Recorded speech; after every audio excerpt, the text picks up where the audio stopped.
আমার সব হচ্ছে শেষ। আমি গরিব মানুষ, আমি পাই বলা করলে কোনো মতন চলি। আমার একটা নেতিম নাতিন, বাপ নাই মা নাই, এটা আমি চলি।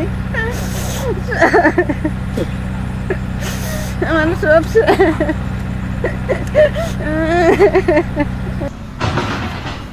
কারে কইছিলেন? এই যে হ্যাঁ যারা বাংতাছে না, হ্যাঁ গই আপনারা জানতেন না যেটা সরকারি জায়গার মধ্যে অবৈধ জায়গার মধ্যে করছেন? বলছে আমরা তো যাইতাছি গই।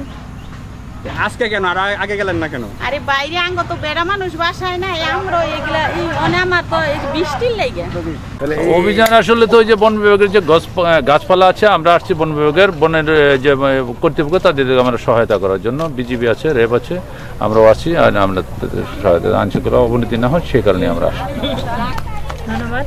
পূর্বাচল শালবন, এটা পূর্বাচলের 24 এবং 25 নম্বর সেক্টরে অবস্থিত। এটি বর্তমানে পূর্বাচল বিশেষ জীববৈচিত্র্য সংরক্ষণ এলাকা ঘোষণা করা হয়েছে সরকার কর্তৃক। এটা একটি বন্যপ্রাণী আইন 2012 অনুসারে, বন্যপ্রাণী সংরক্ষণ ও নিরাপত্তা আইন 2012 অনুসারে এটি এখন একটি প্রোটেক্টেড এরিয়া হিসেবে ঘোষণা করা হয়েছে। এবং প্রোটেক্টেড এরিয়াতে কি করা যাবে কি করা যাবে না বিভিন্ন ধরনের বিধিনিষেধ আমাদের বন্যপ্রাণী আইন অনুসারে রয়েছে।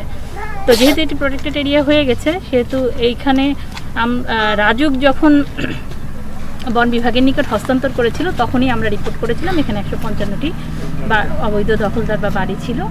তো এদেরকে বিভিন্ন সময় বলা হয়েছে তাদেরকে এখান থেকে সরে যাওয়ার জন্য।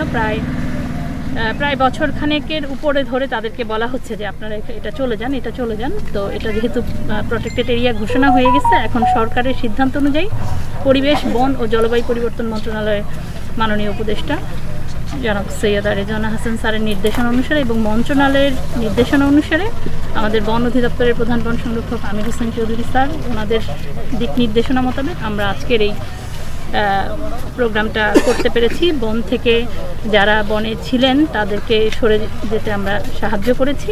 এবং আমাদের এই কার্যক্রমে আমাদের উপজেলা প্রশাসন, কালীগঞ্জ উপজেলা প্রশাসন, পুলিশ, কালীগঞ্জ থানা, বিজিবি, র্যাব এবং সেনাবাহিনী এবং রাজুক আমাদেরকে খুব প্রচণ্ড হেল্প করেছে এখানে এই কাজটা করার জন্য। আমাদের সাথে বিদ্যুতের লোক আছে। তো সব কিছু মিলে কোনো ধরনের ক্যাজুয়ালিটি ছাড়া এই প্রোগ্রামটা সম্পন্ন হয়েছে এবং এই জন্য আমি সংশ্লিষ্ট সকলকে ধন্যবাদ জানাচ্ছি। এবং প্রকৃতি সংরক্ষণে এবং জনগণের জন্য অক্সিজেনের ভান্ডার বৃদ্ধিতে বা রক্ষা করতে আমাদের এই ধরনের সংগ্রাম বন অধিদপ্তর থেকে আমরা চালাবো।